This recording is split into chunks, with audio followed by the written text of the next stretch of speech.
G'day everyone and welcome to part 2 of our coaches box for this week. The game obviously Crows versus Essendon played last weekend, and with this edition we're looking at defensive 50, forward 50 and also our transition work between the arcs. So let's get into it, but before we do, let's give a little bit of a shout out to Once.Sport.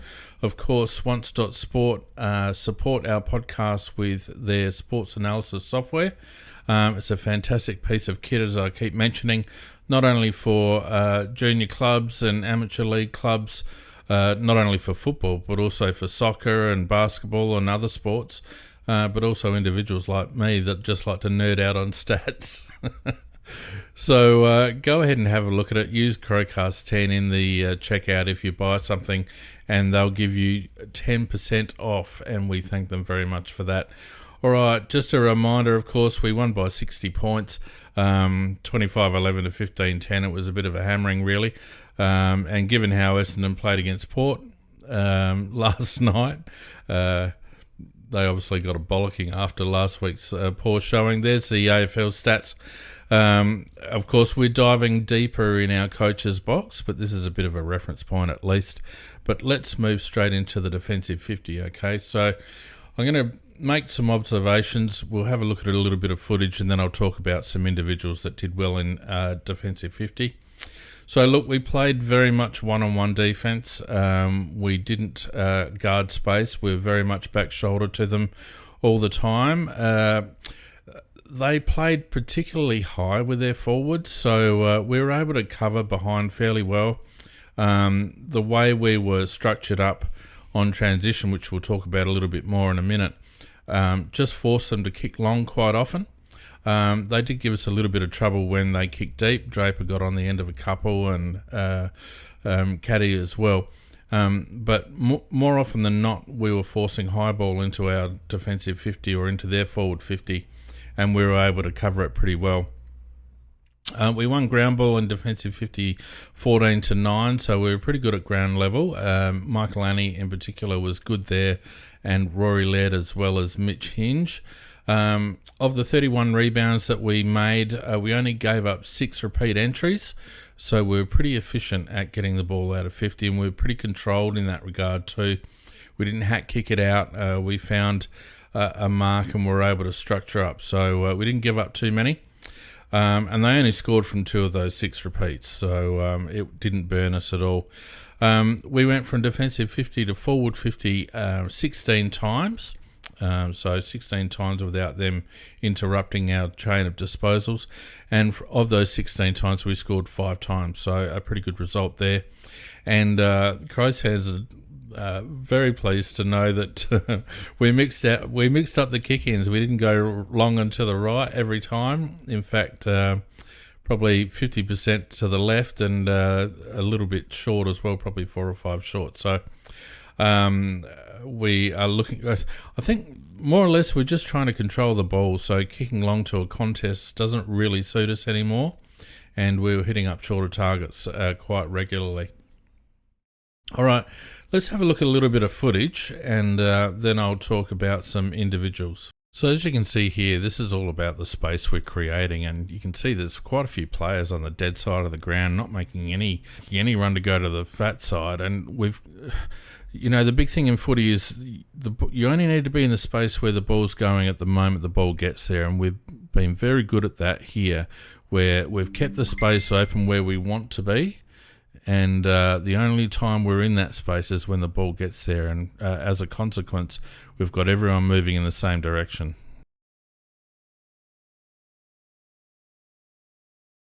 This is another one where we just create the overlap. You can see the first lot of space there, and the player gets drawn to it, but you'll notice that no other Crow player moves into that space until right at the last minute when someone offers a lead into there, and the ball just gets popped over.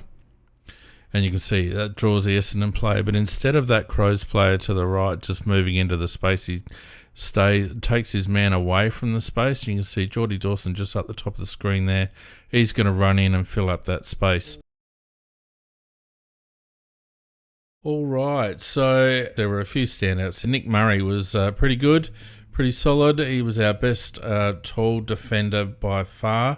I rated him with 13. Now our rating points are based on contesting and spoils and groundwork and tackling, etc., etc. It's my little secret sauce, which I won't reveal.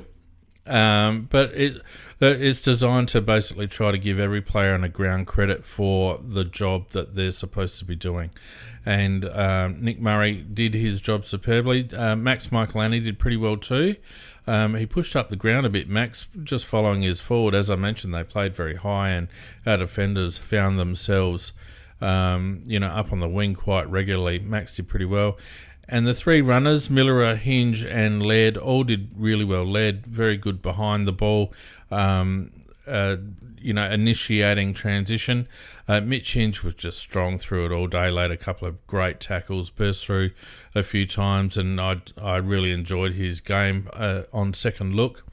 And Miller is just starting to work into it, just starting to get in some good positions. He's obviously less worried about his body now, and he took another step. All right, let's move on to transition. So this is work that's done between defensive 50 and forward 50, so basically between the arcs.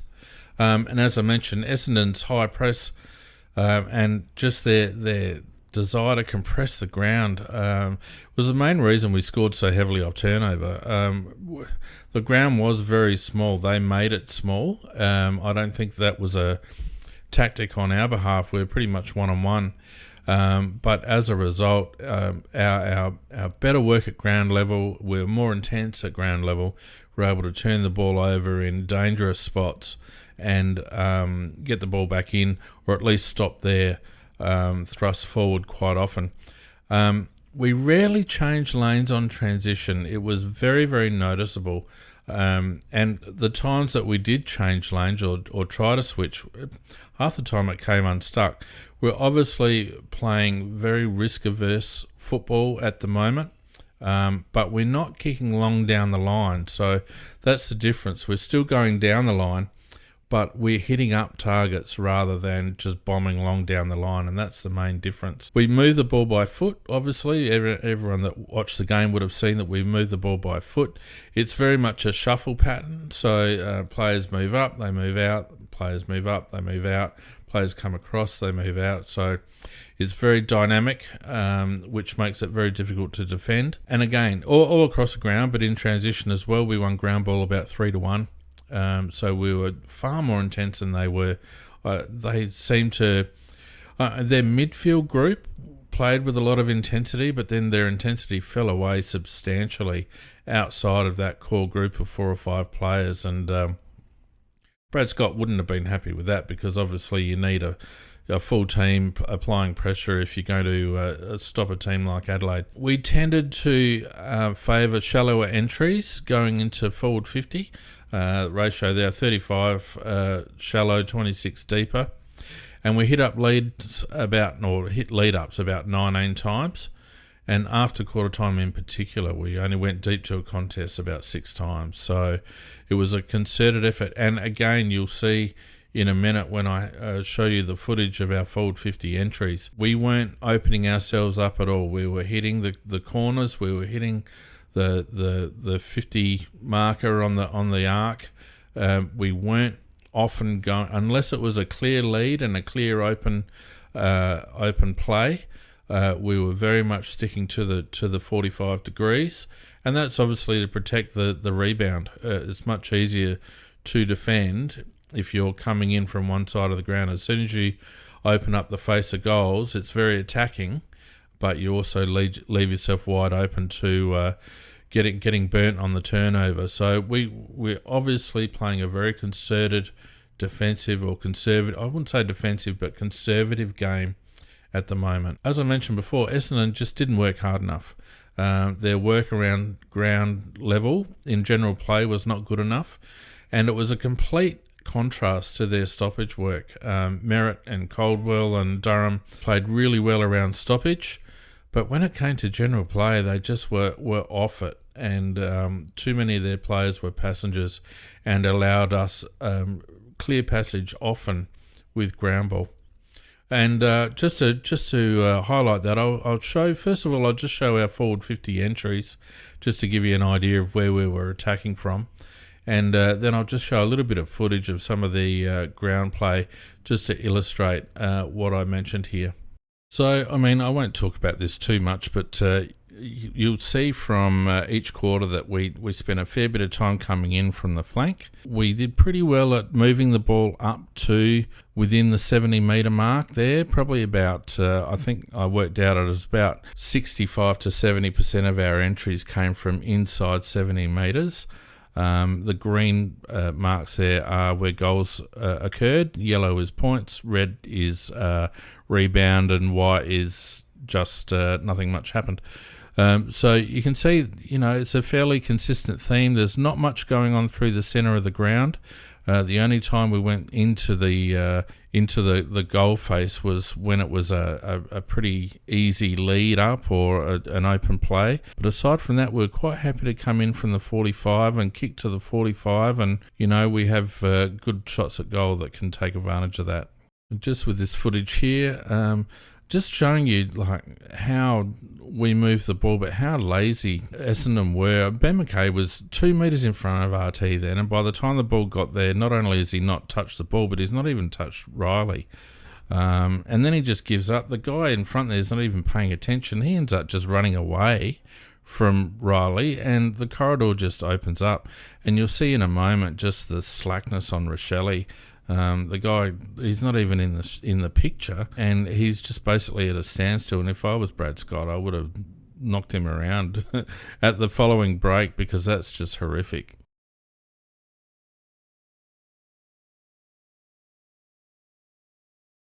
This is what I was talking about with Geordie. I would have liked to have seen us go around the arc there.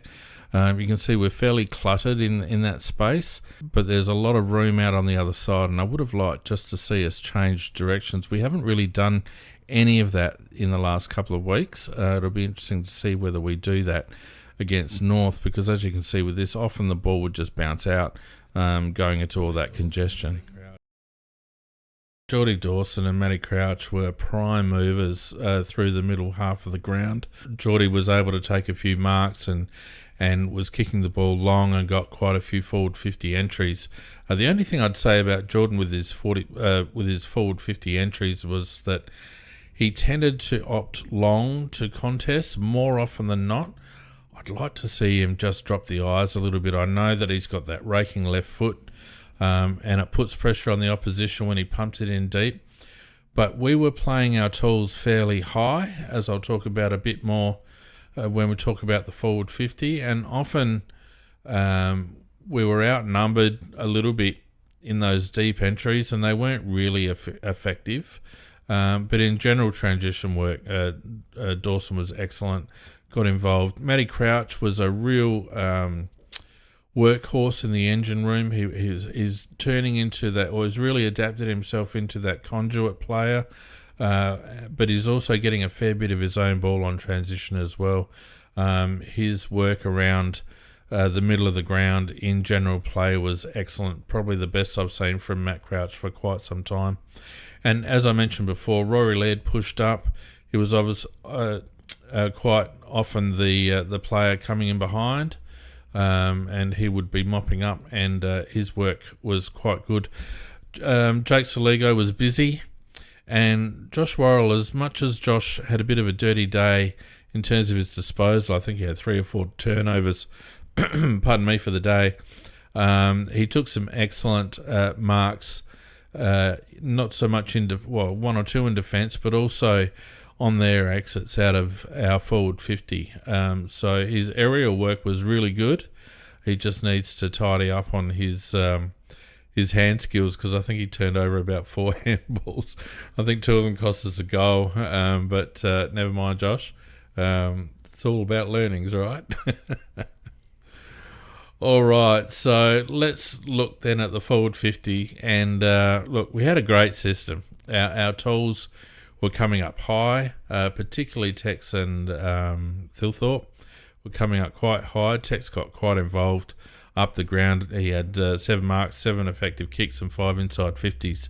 as well as his work inside the forward 50. And Riley had 4 marks, 6 effective disposals, and 5 inside 50s. And you'll see in the footage a couple of times, Riley just got up the ground, up to that high half forward, was able to turn his man around and drill a nice pass in to hit a target. So a very effective strategy to not have our forwards all working at the same part of the coalface. We had obviously we had a bit of rubber banding going on, one up, one back, one up, one back. Darcy Fogarty was probably our deeper option more often than not, but even he got up the ground a couple of times.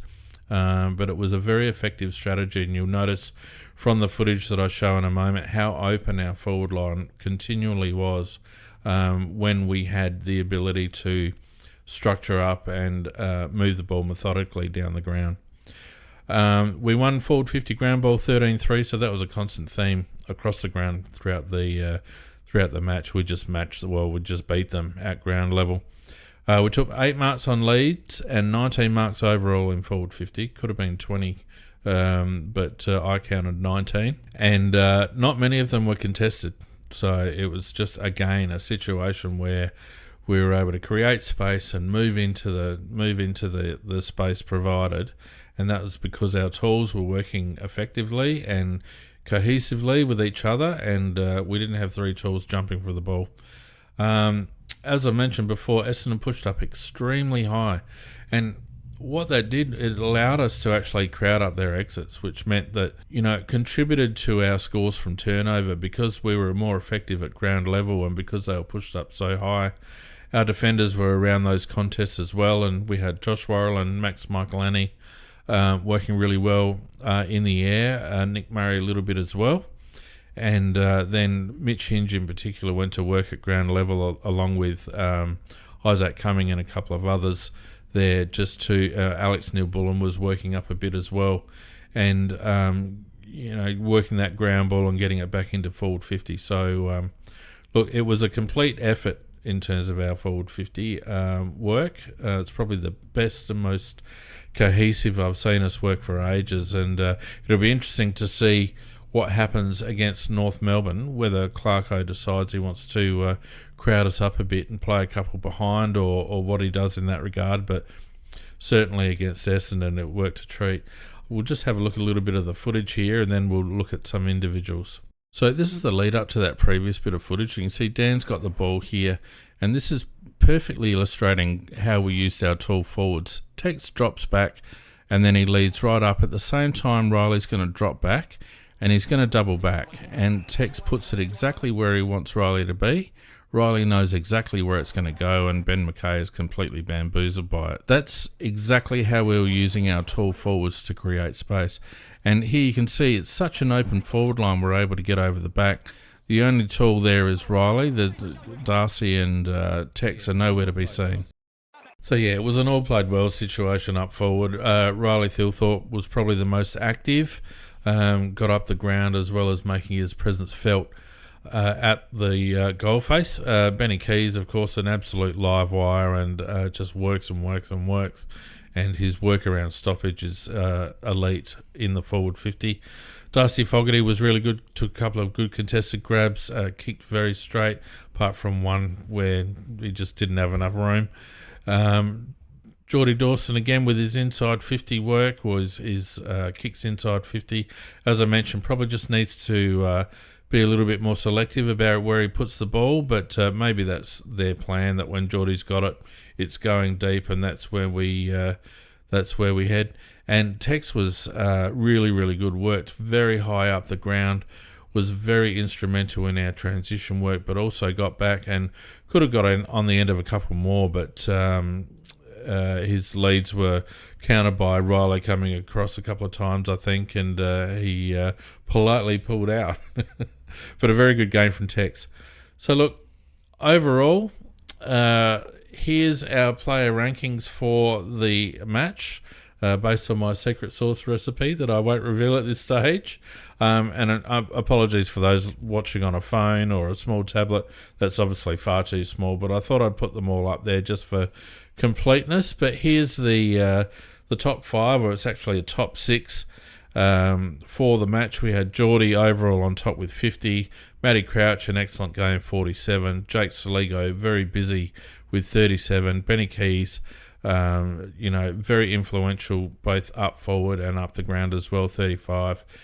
Mitch Hinge was fantastic off halfback, real strength in the air, on the ground, laying tackles and even chipped in for goals. So it was an excellent game from Mitch, and Rankin would have obviously scored a lot higher if he'd stayed on the ground for the full match, but as it was, he was very influential, and you can see his points there between the arcs in what was 2.5 quarters worth of work was outstanding. So look, my final thoughts on the match, they didn't match our intensity at all. They didn't look like that, apart from their midfield, they didn't look like they came to play. They couldn't convert their clearance work as a result, so all the hard work that Merritt was putting in, and Caldwell and Durham, Merritt had to finish off his own work half the time because no one else was doing it. They really need to work on that, Essendon. They need to harden up. Their bottom six probably falls away real quick when it comes to that work ethic. As I mentioned before, we're playing a very conservative style. It's probably a much better way of doing things than what we tried to do last year in terms of protecting the downside. Having said that, they still kicked 100 points. Now, I know they doubled their score in the last quarter when the heat was off the game, but we are still susceptible when teams play really high to getting caught out on rebound. So, it's a work in progress. I can see what he's trying to do. It makes sense.